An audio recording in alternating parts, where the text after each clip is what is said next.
Good morning दोस्तों, triangle classes में आपका स्वागत है। तो आज देखो बोर्ड पे लिखा हुआ नया टॉपिक लेके आया हूँ मैं, विभिन्न आकृति की जानकारी, उनका क्षेत्रफल व परिमाप। तो मैं अब ये ऐसा टॉपिक चालू कर रहा हूँ, बहुत लंबा चलेगा।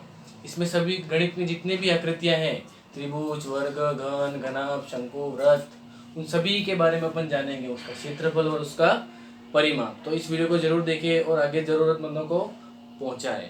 तो सबसे पहले मैं बताता हूँ क्षेत्रफल और परिमाप के बारे में। सबसे पहले इसके बारे में देखते हैं अपन, क्षेत्रफल और परिमाप, इसमें अंतर क्या होता है। जैसे मैं कोई डायग्राम ले रहा हूँ, जैसे मैंने लिया त्रिभुज। क्या लिया मैंने? त्रिभुज। नाम भी दिया अपनी मर्जी से, ए, बी और सी। ठीक है। तो इसके बाद क्षेत्रफल और परिमाप कैसे निकालते हैं, क्षेत्रफल और परिमाप में अंतर क्या आता है, मैं आपको सिखाता हूँ। देखो, सबसे पहले परिमाप के बारे में जानते हैं। परिमाप, अब इसके नाम से ही दिख रहा है अपन को, दो शब्दों से मिलके बनाए, परि व माप। अब परि का अर्थ क्या होता है? परि मतलब चारों ओर, परि मतलब चारों ओर बोलो या तरफ बोलो। परि मतलब चारों ओर या चारों तरफ, और माप मतलब मापना। माप मतलब मापना। तो मिलके क्या हुआ? चारों तरफ का मापन, चारों तरफ का मापन। जैसे ये है, या इसको परि को अपन बाउंड्री के नाम भी दे सकते हैं। जैसे ये देखो, ये त्रिभुज के बारे में परिमाप निकालना तो कैसे कर, जैसे मैंने इस पॉइंट से चालू किया तो ये गया, ये गया, ये गया, तो मैं क्या, उसके त्रिभुज के चारों बाउंड्री और चला कि नहीं चला। तो परिमाप का मतलब उसके चारों तरफ का माप। और क्षेत्रफल, क्षेत्रफल क्या होता है? अब उस बाउंड्री के अंदर घेरा हुआ भाग, क्या उस चारों तरफ जो चले उसके अंदर जो घेरा हुआ भाग, कौन सा भाग है? ये। तो ये क्या हो गया? क्षेत्रफल। ये क्या हो गया? क्षेत्रफल बोलो या एरिया बोलो, परिमाप बोलो या पेरीमीटर बोलो, परिमाप बोलो या पेरीमीटर। तो अपन ने क्या सीखा? क्षेत्रफल क्या होता है? उसके द्वारा घेरा गया स्थान, मतलब उस बाउंड्री के द्वारा जो स्थान घेरा गया वो क्या होता है? क्षेत्रफल। और परिमाप पूछे तो उसके चारों तरफ चले अपन, उसके चारों तरफ के उसका मापन करे तो वो क्या मिलता है अपन को? परिमाप। जैसे इसका सिंपल देखते, ये भुजा दे रखी है 3, ये भुजा दे रखी है 4, और ये भुजा दे रखी है 5। ठीक है। तो इसका अगर परिमाप पूछे मेरे से, क्या पूछे? परिमाप। तो यहाँ से चला कितना? 3 प्लस ये कितना? 4 प्लस, और ये कितना? 5। इसका परिमाप क्या हो जाएगा? 4 और 3, 4 और 3 कितना? 7, 7 और 5 12। मीटर में दे रखा हो तो मीटर, सेंटी में दे रखा हो तो सेंटीमीटर। तो ऐसे निकलता है परिमाप और क्षेत्रफल। तो अब अपन एक एक आकृति लेंगे, उसके बारे में पूरा जानेंगे, उसका क्षेत्रफल, उसका परिमाप कैसे निकालते हैं वो अपन देखते हैं। तो आज सबसे पहले चालू कर रहा हूँ मैं त्रिभुज। सबसे पहले क्या चालू कर रहा हूँ? त्रिभुज। आज जानेंगे त्रिभुज के बारे में। चलो, सबसे पहला टॉपिक है अपना आज का त्रिभुज। ठीक है। अब त्रिभुज होता क्या है? त्रिभुज आता तो सबको है, पर फिर भी नॉर्मल कोई परिभाषा पूछ ले तो त्रिभुज होता है 3 भुजा, 3 भुजा करते रहते हैं। पर उसका प्रॉपर मीनिंग क्या है? 3 भुजा से घिरी बंद आकृति। कैसी आकृति? बंद आकृति। 3 भुजा से घिरी कैसी आकृति? बंद आकृति। क्या कहलाती है? त्रिभुज। क्या कहलाती है? त्रिभुज। मानो ये त्रिभुज बना लिया अपन ने, ए, बी, सी। तो इस त्रिभुज में भुजा कितनी होती है? 3। भुजा कितनी होती है? 3। कोण भी कितने होते हैं? 3। कोण भी कितने होते हैं? 3। भुजा कौन कौन सी देख लेते? भुजा भी ए, बी, फिर बी, सी, और फिर सी, ए बी, बी, सी और सी है, 3 भुजा हो गई। तो कोण भी कितने इसके? 3। कितने हैं? 3। कौन कौन से? कोण ए, कोण बी और कोण टी, सी। ठीक है। कोण ए, एंगल ए बोलो, एंगल बी बोलो या एंगल सी बोलो। तो त्रिभुज में कोई 3 भुजा होती है, कोण भी कितने होते हैं? 3। और एक याद रखना है, कोण ए प्लस कोण बी प्लस कोण सी, इन तीनों का योग करते हैं तो अपन को कितना मिलता है 180। हमेशा ये फिक्स है, त्रिभुज के तीनों कोणों का योग कितना होता है 180, ये तुमको याद रखना है। ठीक है, अब त्रिभुज के प्रकार पढ़ते हैं। क्या पढ़ते हैं? त्रिभुज के प्रकार। ठीक है, दो भागों में बटा हुआ है, एक तो भुजा के आधार पर और एक कोण के आधार पर। तो सबसे पहले लेते हैं भुजा के आधार पर। भुजा के आधार पर त्रिभुज कितने होते हैं? 3। भुजा के आधार पर त्रिभुज के प्रकार कितने होते हैं? 3। कौन कौन से? सबसे पहला समबाहु त्रिभुज। ऐसा त्रिभुज समबाहु त्रिभुज, या इंग्लिश में बोलो इक्विलेटरल ट्रायंगल। कौन सा ट्रायंगल? Equilateral triangle. दूसरा होता है समबाहु त्रिभुज, सम द्विबाहु त्रिभुज।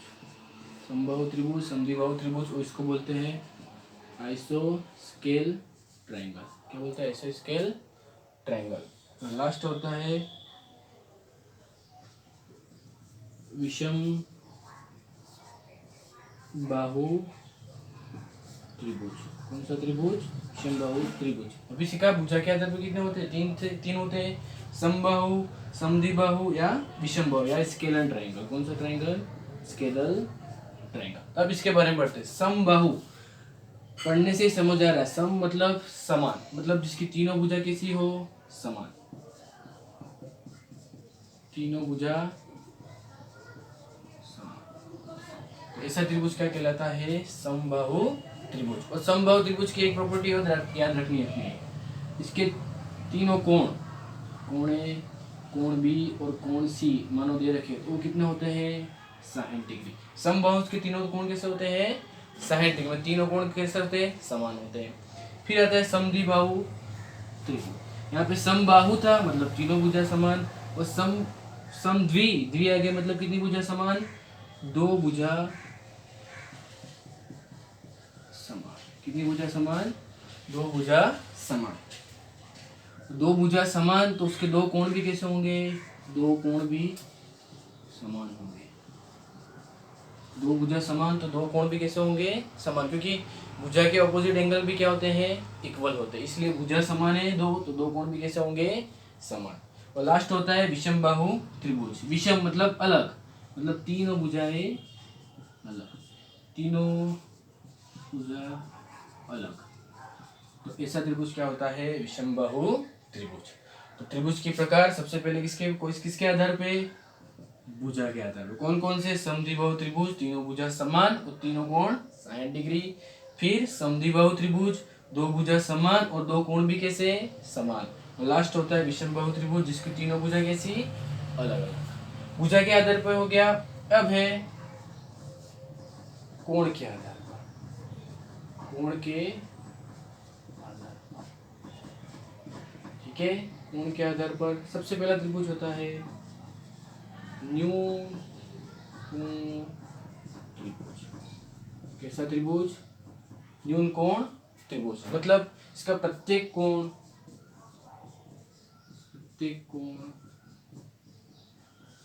90 डिग्री से छोटा। प्रत्येक कोण कैसा? 90 डिग्री से छोटा। तो ऐसा त्रिभुज क्या कहलाता है? न्यून कोण त्रिभुज। फिर होता है समकोण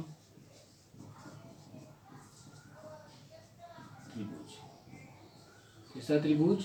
समकोण त्रिभुज, मतलब एक कोण 90 डिग्री इसके बराबर, या लिख सकते हैं कोण है मान लिया किसके बराबर? 90 डिग्री के बराबर। किसके बराबर? 90 डिग्री के बराबर। और समकोण त्रिभुज का डायग्राम कैसा होगा?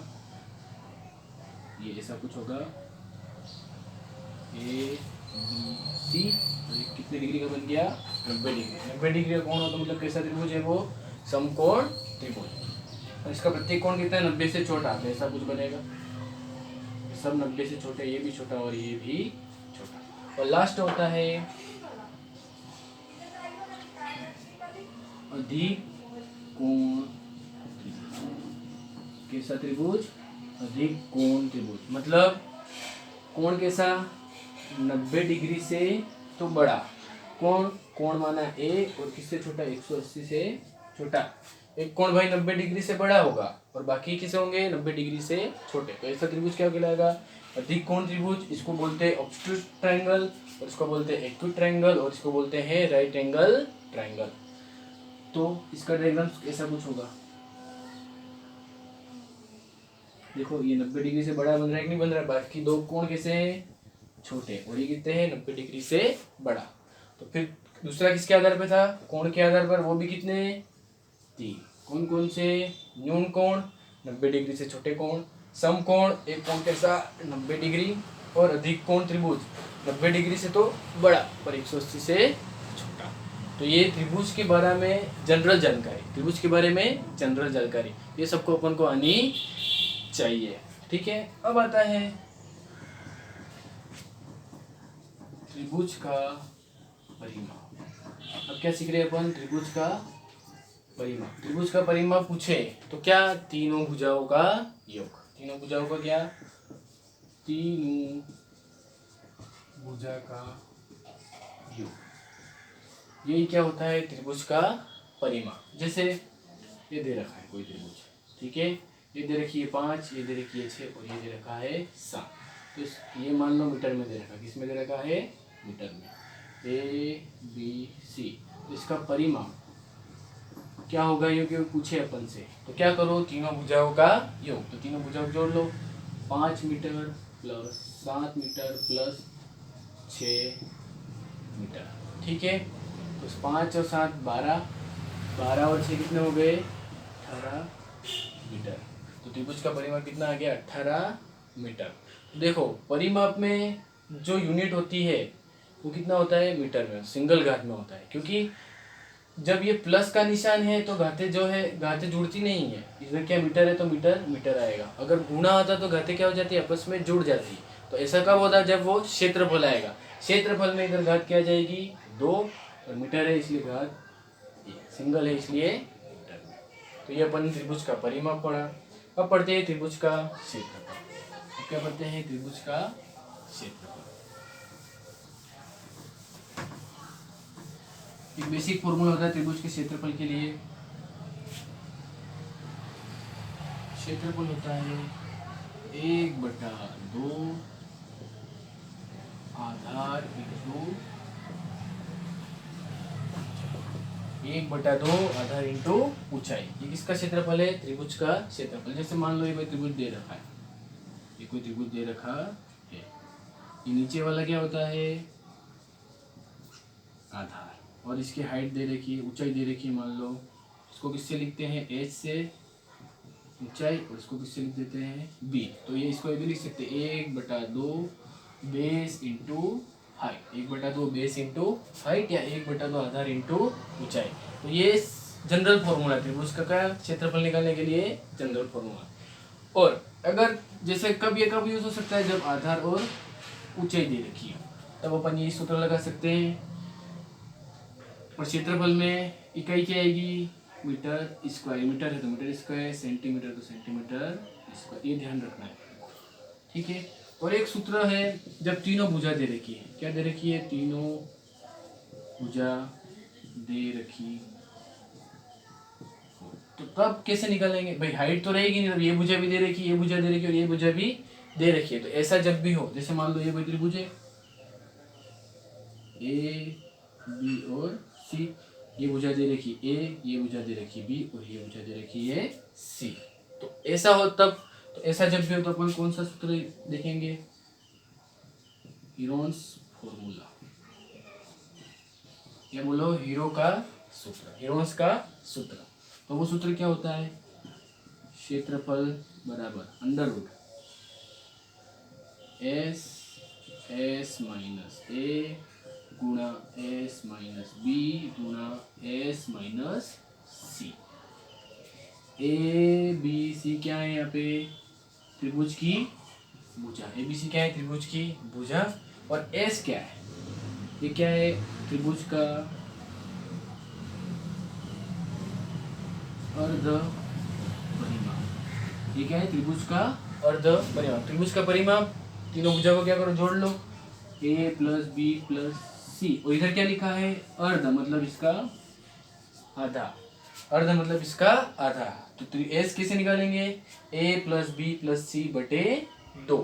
एस निकल जाएगा, बस इसका मान रखना है अपने पास। ए भी है, बी भी है और सी भी है। तो जब तीन भुजा दे रखी है तो कौन सा फॉर्मूला? हेरोन्स का फॉर्मूला। ये सिंपल तरीका है। आज मैंने इस त्रिभुज के बेसिक के बारे में आपको समझाया। इसके परिमाप कैसे निकालते हैं, इसका क्षेत्रफल निकालते हैं। अब इस पे एक सवाल कराऊंगा और हेरोन्स के फॉर्मूले भी एक सवाल कराऊंगा। उसके आगे अगली क्लास में मिलते हैं दोस्तों। मेरा वीडियो अच्छा लगा तो लाइक और शेयर ज़रूर करें। धन्यवाद।